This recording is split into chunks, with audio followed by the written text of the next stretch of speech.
Didik TV KPM.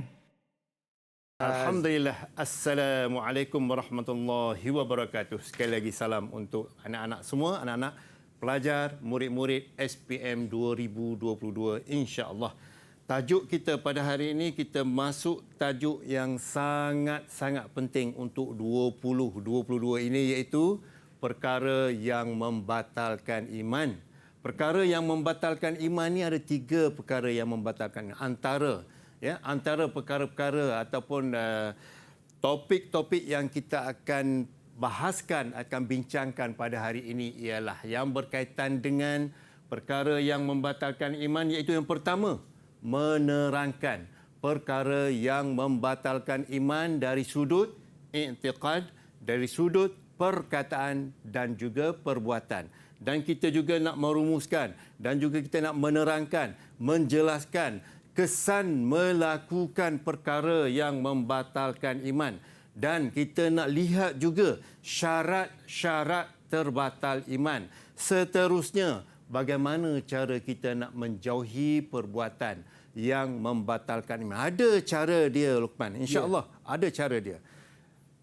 Seterusnya kita melihat yang pertama dulu. Kita lihat dan kita bincang yang pertama dulu. Apakah 3 perkara yang boleh membatalkan iman? Kalau kita lihat di luar sana, ada generasi ataupun ada orang-orang yang cuba memperkotak-katikkan akidah Islam, akidah agama Islam dan juga akidah seseorang itu. Kita lihat dulu perkara yang membatalkan, adakah dia melakukan perkara itu membatalkan iman ataupun sebaliknya.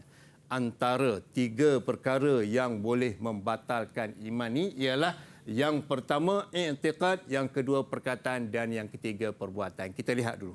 Kenapa kita ni kena jaga iman kita, Luqman? Ya, Ustaz. Antara ayat yang menyentuh yang berkaitan dengan perkara-perkara yang membatalkan iman, perkara-perkara yang kita wajib menjaga iman kita. Saya ada dalam kalangan kita ni yang nak membacakan ayat. Allah menyebut dalam ayat bahawa kita ni kena jaga iman kita. Dipersilakan. Ada tak? Okey. Siapa yang nak bantu Ustaz? Sila angkat tangan. Siapa nak bantu? Sila. Syahira ke Farah? Okey, Husna Ustaz. Husna. Okey, silakan Husna. Okey. A'udzubillahi minasyaitonirrajim. Bismillahirrahmanirrahim. Ya ayyuhallazina amanu taqullaha haqqa tuqatih wa la tamutunna illa wa antum muslimun. Yang bermaksud, wahai orang beriman, bertakwalah kepada Allah Subhanahu Wa Taala dengan sebenar-benar takwa dan janganlah kamu sekali-kali mati melainkan dalam keadaan seorang muslim.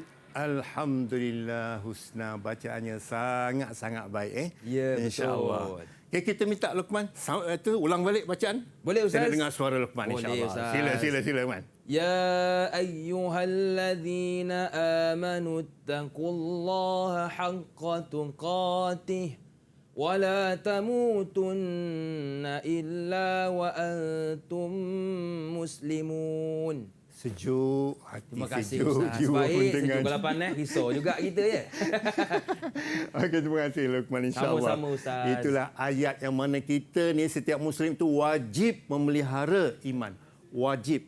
Ulang balik, wajib memelihara iman. Betul. Bagaimana cara kita nak pelihara iman dan bagaimana iman itu boleh terbatal, kita lihat satu persatu. Boleh, Ustaz. Ya. Yang pertamanya i'tiqad. Dari sudut i'tiqad ini, dari sudut perkataan ini, di sudut perbuatan ini, dia ada contoh-contoh yang mana contoh-contoh ini murid-murid perlu faham, perlu ingat dan kalau boleh perlu hafal supaya kita boleh jaga iman.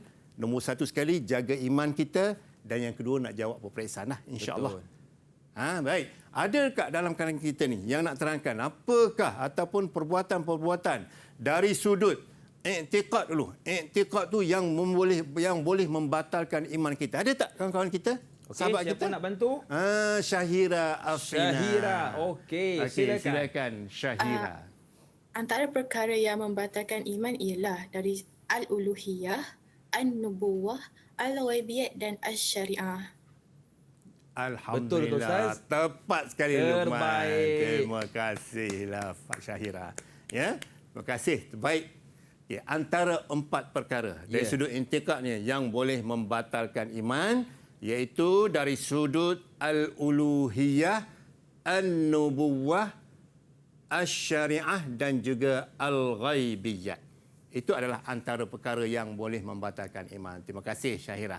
Seterusnya kita lihat al-uluhiyah. Satu persatu kita lihat al-uluhiyah dari sudut apa?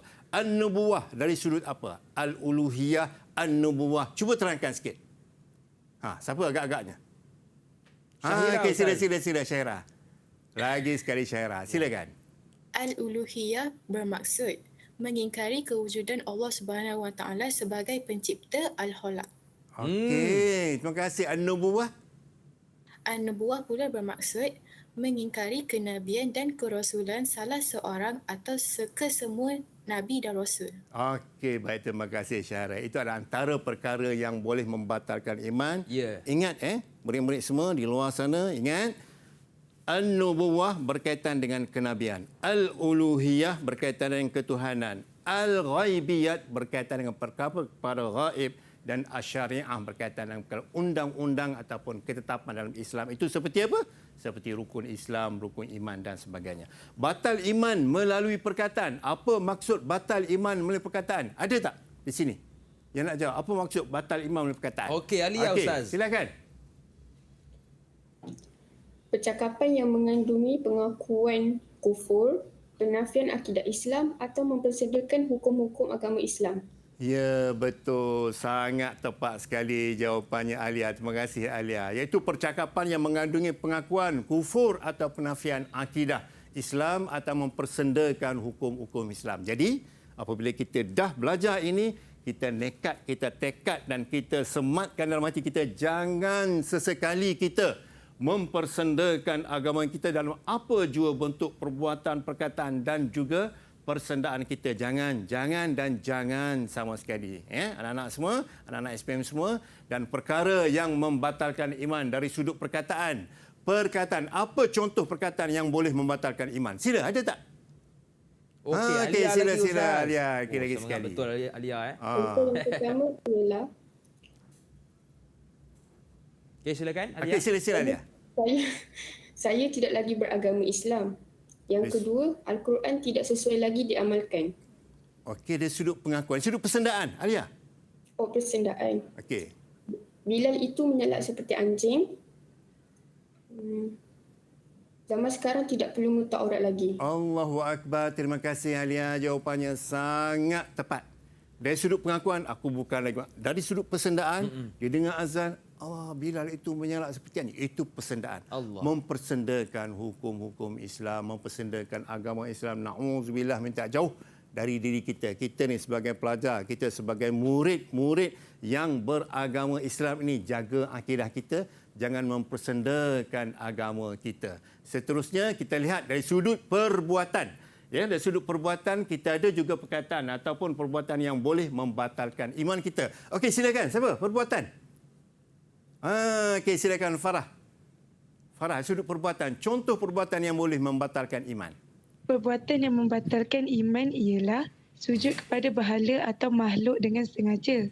Dan yang kedua, meletakkan peralatan agama dan memberikan penghormatan kepadanya. Okey, terima kasih.